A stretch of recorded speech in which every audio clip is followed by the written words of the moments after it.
Okay, so this is a short video introduction to the essays of the Victorian era.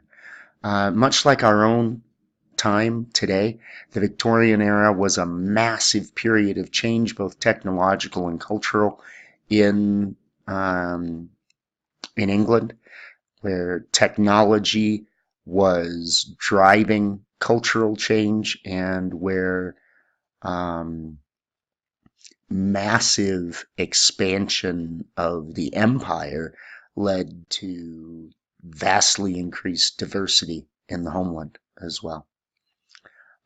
So at the beginning of the 19th century, in 1800, London, actually in 1831, London only had 1 million people living there. A really good sized city for the time.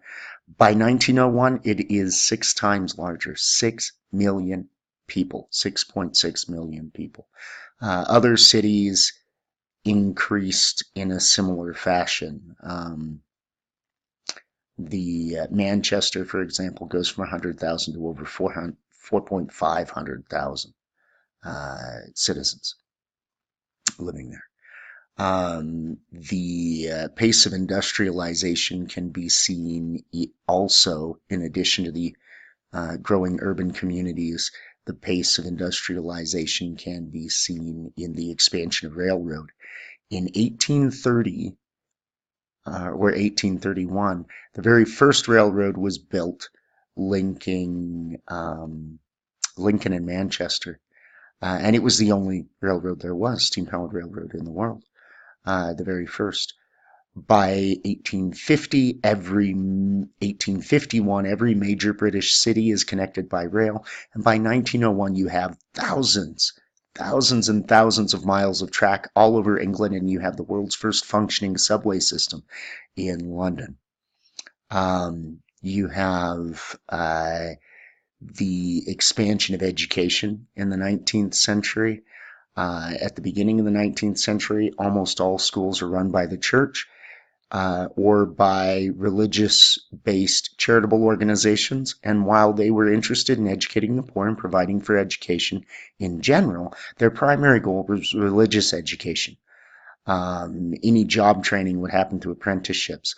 By the end of the 19th century, 95% of elementary school age children were enrolled in school, and the government had embarked upon an extensive effort to provide secular public schools for the children of England, and there were compulsory attendance laws that were frequently the age was frequently being raised for how long you had to be in school.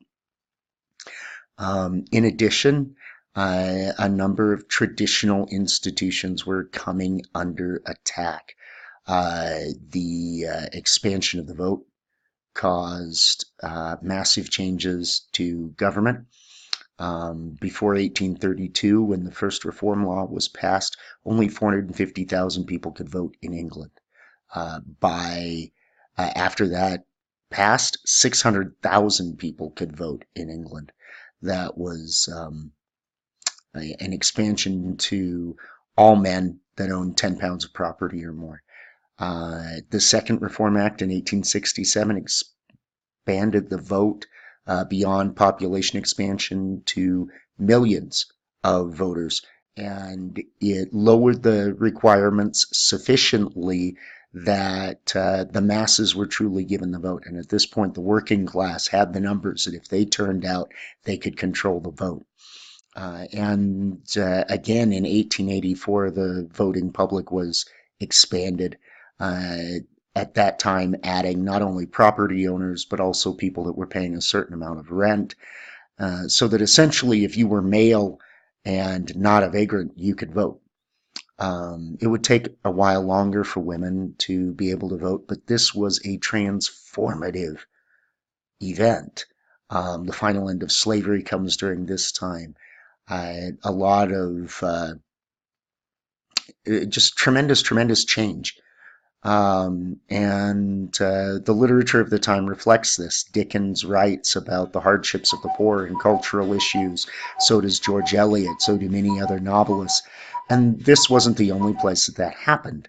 The tremendous expansion of reading led to an explosion of magazines and periodicals. Novels were published section by section in periodicals, as were short stories and poetry, and alongside them there was tremendous intellectual debate.